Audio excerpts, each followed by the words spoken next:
As counselors, we're going to encounter so many different types of clients from different socioeconomic backgrounds, different cultural upbringings, and just clients that have different cultural experiences than what we'll have. And remaining culturally humble and culturally aware will allow us to grow in our understanding of those different cultural experiences and allow us to be more effective in our advocacy and in our expressions of desiring social justice for our clients. And cultural humility and awareness, I think, are tied really closely together. The more questions we ask from our clients and the more we express our desire for understanding, we will be able to grow our awareness and therefore have more knowledge of resources and have a more firm understanding of client needs and how they are related to culture. And the ACA Code of Ethics really emphasizes how important advocacy is for our clients. Section A7A states that when appropriate, counselors advocate at individual, group, institutional, and societal levels to address potential barriers and obstacles that inhibit access and/or the growth and development of clients. And it also emphasizes how important it is to remain culturally appropriate in our communications, and I believe that is so we avoid microaggressions or anything that may make the client feel discriminated against. And that is really important in order to become a culturally competent counselor or just a competent counselor in general in the standards of the ACA Code of Ethics.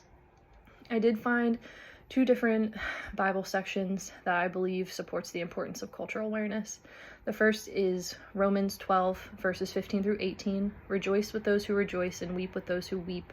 Be of the same mind toward one another. Do not be haughty in mind, but associate with the lowly. Do not be wise in your own estimation. Never pay back evil for evil to anyone. Respect what is right in the sight of all men. The second section is Zechariah 7, verses 9 through 10.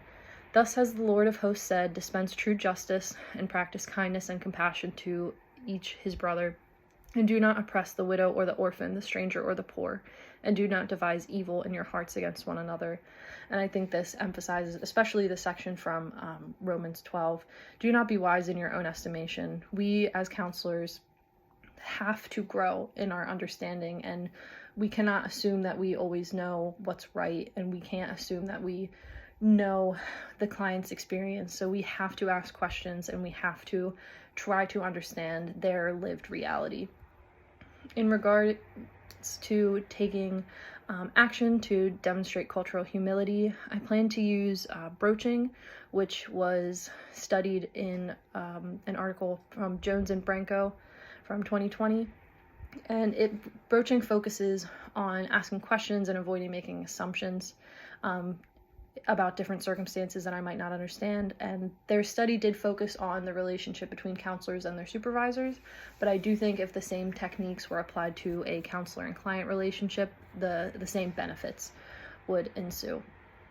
In regards to taking action, a study from Crum, Haskins, and Brown from 2019 found some barriers for clients seeking counseling, and they included not being able to find childcare, financial discrepancies, or clients not being able to afford counseling. So my plan is to try to remain as flexible as possible in my practice, offer online services, try to find ways of providing childcare to my clients, and even potentially going into my clients' homes if that is what they need to find counseling.